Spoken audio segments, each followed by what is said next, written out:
Allow me to rant for just a second. Why is it that the games industry seems to single in on one very specific setting for a period of time? A year or so ago, it seemed that every game coming out was Viking themed. Thanks for that, God of War. And in the mid-noughties, the setting of choice was a gritty warfare shooter set in the Middle East. Oh hi, Call of Duty. Didn't see you there. Now, in 2021, it seems the latest place to get all the attention is Chernobyl. Stalker 2, some Spin Tires DLC, and no doubt notorious poorly made indie cash-ins, and the focus of this review, Chernobylite. Don't get me wrong, I can understand the mystery and allure of the Ukrainian power plant. After all, it still remains one of the biggest nuclear accidents in history. But does Chernobylite do this haunting location justice? The first thing that immediately jumps out about Chernobylite is the time-locked and bleak environment that you find yourself walking around throughout the game. The closer you get to the infamous power plant, the more vegetation and greenery becomes sparse and lifeless, and in other places within the exclusion zone, the 80s-style architecture overgrown with weeds really makes you feel like you're walking through a post-apocalyptic world.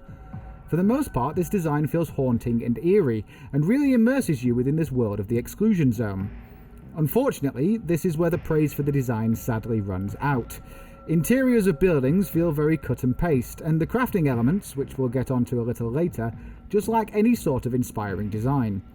The game does a typical brightness test when you load it up, but the brightness that it wants you to run it at makes the interiors entirely pitch black, regardless of whether there are windows or not. This ended up getting so frustrating that I had to turn the brightness up on my playthrough, just to see what I was doing when inside. That's not the most frustrating thing though. In my playthrough, there were near constant screen tearing occurring, meaning walking around and exploring became more and more nauseous the more that I played. I could only ever manage 2 hours consistently before I had to take a break and do something else. For a game that is supposed to immerse you within its setting, this is a pretty major inconvenience.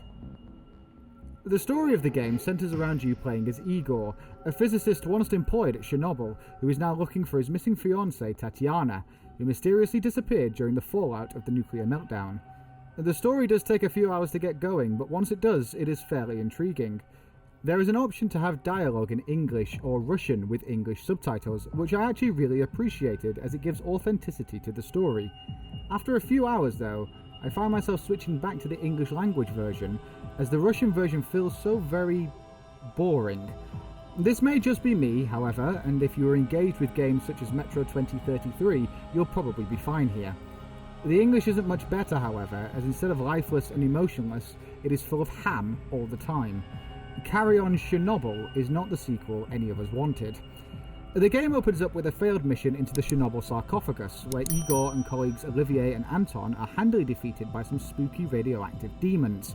This forms the antithesis of the whole game, as Igor goes around the exclusion zone trying to recruit people and get information to help him enter Chernobyl and finally find Tatiana.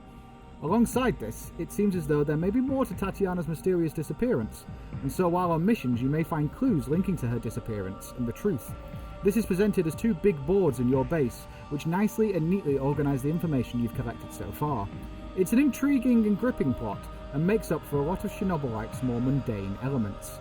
Speaking of more mundane elements, it wouldn't be a survival game without some resource gathering and base building.